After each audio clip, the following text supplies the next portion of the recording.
Imagine two men with the same type of hair loss. Their hairlines are receding at roughly the same speed. Their follicles are becoming thinner, and both begin using the same bottle of minoxidil. But one of them adds something unusual. Once a week, he presses hundreds of tiny needles into his scalp. The needles contain no medicine. They do not block DHT. They do not transplant new follicles. They simply create thousands of controlled injuries. 3 months later, his hair count appears to improve far more than the man using minoxidil alone. That sounds almost impossible. If a follicle is already struggling, why would damaging the skin around it make it stronger? And if microneedling really works, another question becomes even more important. Is the needle growing the hair, or is it merely changing how another treatment works? Because the answer determines whether microneedling is a genuine treatment, a useful assistant, or one of the most misunderstood ideas in hair loss. Why would injury create growth? To understand the theory, we first need to understand what happens during pattern hair loss. A healthy follicle behaves like a small factory. During every hair cycle, it produces a thick strand, rests for a short period, and then begins again. But in androgenetic alopecia, genetically sensitive follicles react to a hormone called DHT. Over time, each new growth cycle becomes shorter. The hair shaft becomes thinner. A strong terminal hair gradually turns into a short, weak, almost invisible strand. The factory has not necessarily disappeared, but it is producing less with every cycle. This is where microneedling enters the story. A roller, stamp, or motorized pen creates tiny punctures in the scalp. The goal is not to destroy the tissue. The goal is to create just enough controlled damage to activate the body's repair response. Think of it like pulling a fire alarm inside a building. The alarm does not repair anything itself, but it summons an entire response team. Blood vessels react. Immune cells arrive. Repair signals are released. The surrounding tissue begins rebuilding the damaged area. Researchers have proposed that this process may influence growth factors, tissue remodeling signals, and pathways connected to hair follicle activity. It may also improve the environment around follicles that are still alive but becoming weaker. But this is the first major misunderstanding. Microneedling has not been proven to manufacture unlimited new follicles. It is not planting a new factory. At best, it may create a more favorable environment around a factory that still exists.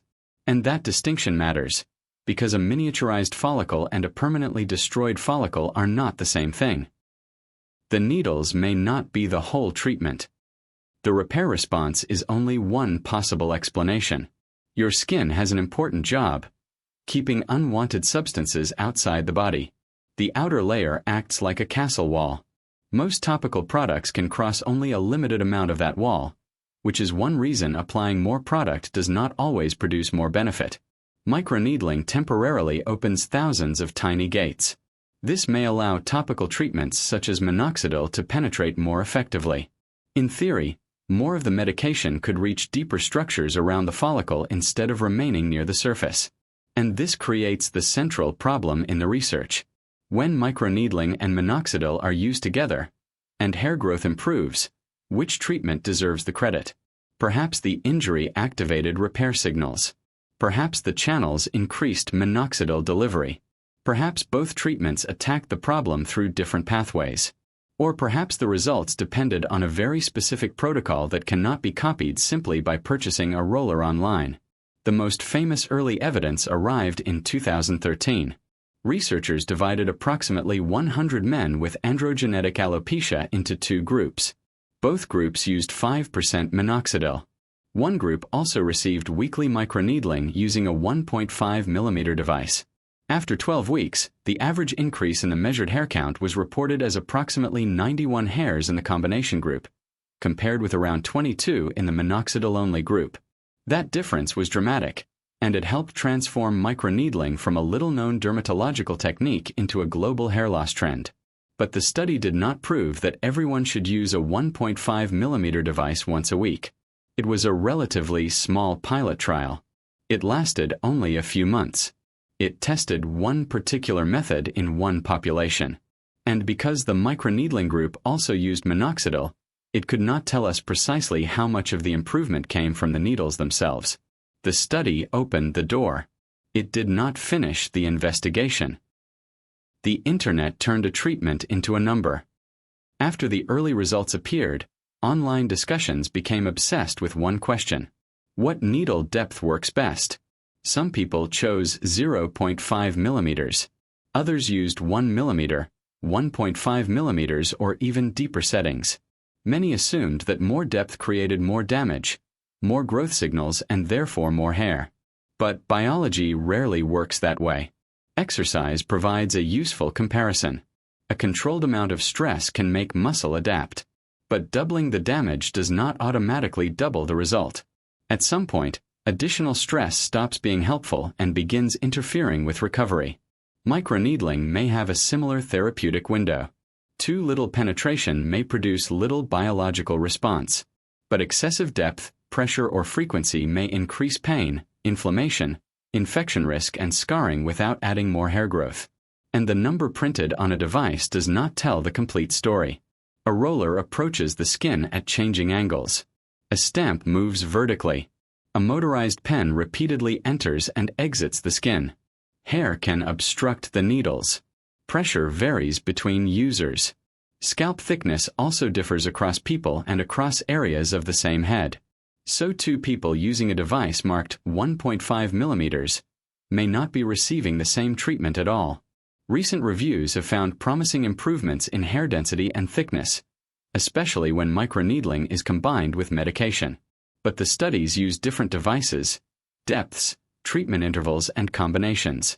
One recent review summarized 13 studies involving 696 participants, with schedules ranging from multiple sessions per week to one session every 4 weeks. That variation makes it impossible to declare one universal protocol scientifically proven. This means that bleeding is not evidence of success. Bleeding tells you that tissue was injured. It does not tell you that a follicle entered a healthy growth phase. And deeper is not automatically better. The useful dose is not the dose that creates the most dramatic scalp reaction. It is the dose that creates a beneficial response while still allowing proper recovery. The problem is that science has not yet established exactly where that dose sits for every patient. What does the total evidence actually show?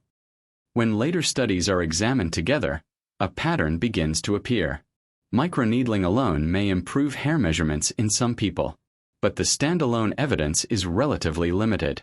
The more consistent positive results appear when microneedling is added to another treatment, most commonly topical minoxidil, but sometimes platelet-rich plasma or other therapies. This suggests that microneedling may be less like the main player and more like an amplifier. Minoxidil can influence the hair growth cycle. Microneedling may produce repair signals and temporarily change the skin barrier. When both are used, the follicle may receive several different signals at once. Current dermatology commentary therefore tends to describe microneedling as a synergistic or supporting therapy rather than a replacement for established treatments. But even that conclusion requires caution. Many trials involve small groups. Treatment periods are often only a few months. Researchers use different ways of counting hair. Some studies combine microneedling with minoxidil, others with PRP, and others with multiple treatments at once. Long-term maintenance is also uncertain. Pattern hair loss is progressive. Microneedling does not directly remove the genetic sensitivity to DHT. So even when hair improves, the biological pressure responsible for miniaturization may still be present. That means a temporary increase in density is not the same as permanently stopping pattern hair loss. It also explains why the question, does microneedling work, is too simple. Work compared with what? Does it produce some measurable growth? Possibly. Does it appear to improve the results of minoxidil in several studies? Yes. Is it proven to outperform established treatments as a long-term standalone solution? No. Do we know the ideal depth, frequency, device, and maintenance schedule? Not yet.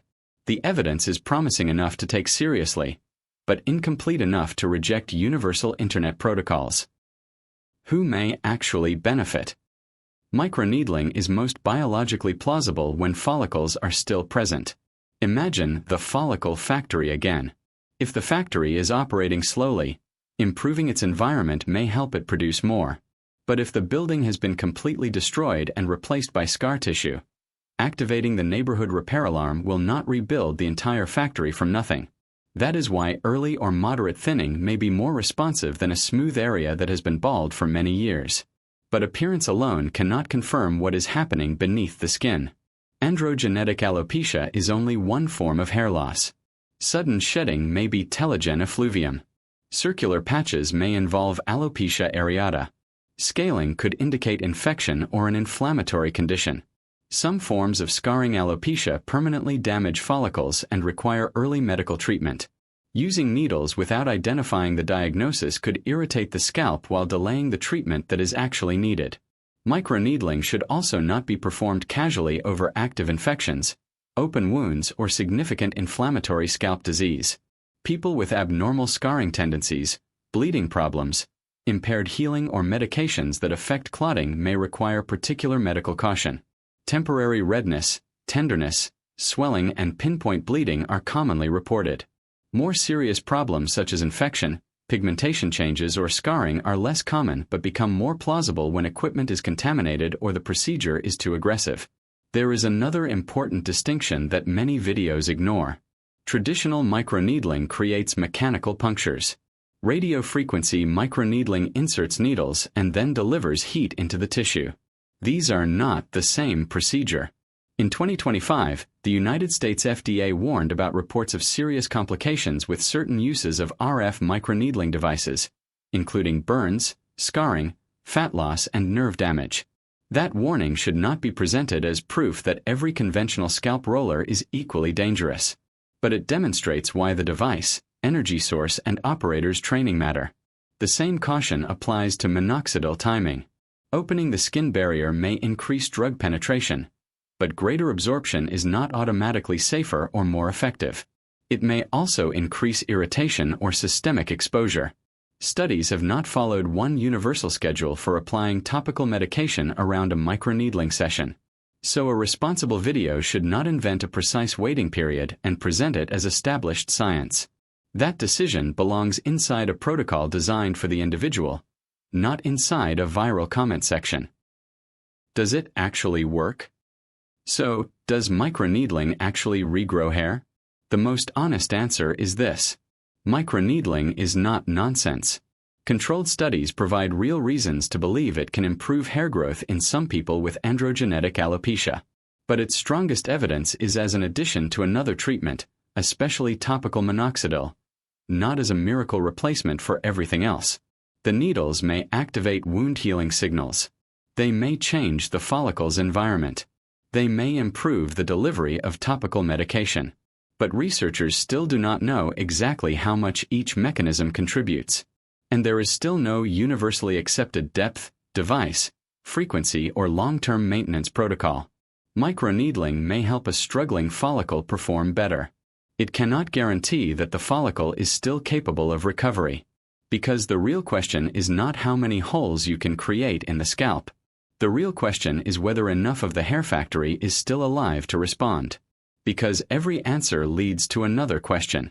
In our next video, we will examine dutasteride, one of the most powerful medications used against the hormonal process behind pattern hair loss. It blocks more DHT than finasteride.